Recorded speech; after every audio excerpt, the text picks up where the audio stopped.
Hello, on Voicers, welcome back. So before I start a series on breaking down each particular style and what goes into it, I wanted you guys to have an idea of what to listen for when you're trying to break down a style. So let's jump right in. So there are a few key things you can listen for in a singer to help identify what choices to make when singing a particular style. The three things we're going to talk about today are weight, vocal tract, and vibrato. So let's start with weight. Each style of singing requires a type of weight. What you would use weight-wise in a legit song is different than what you would use in a pop song versus a musical theater song, blah, blah, blah. When trying to determine what weight a singer is using, pay attention to how much air you hear coming out. For example, if you're listening to Kelly O'Hara sing in Bridges, you're going to hear a lot of air being released, versus if you listen... I can't speak.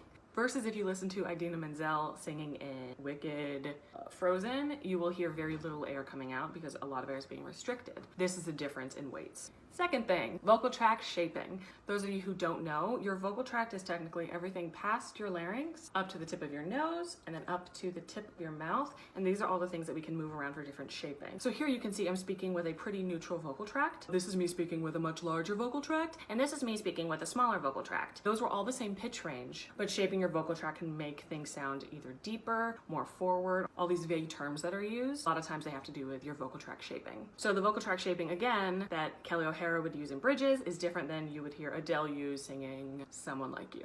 The third thing, vibrato. How much vibrato is being used? Where is it being used? Is it throughout the whole phrase? Is it at the end of a phrase? So those are three things you can listen for as kind of your roadmap as far as how to dip into a certain style. There are a few other specific things that go into particular styles, but these are the three main things that change really, really drastically. Pay attention to these things as you're listening to your favorite artists this week or your favorite soundtracks and see if you can identify what people are doing. All right, I hope this information was helpful. Coming up next, I will be breaking down specific styles. If you have one that you're super excited about and you want me to start with, let me know. Otherwise, I'm just gonna start with some of my own favorites.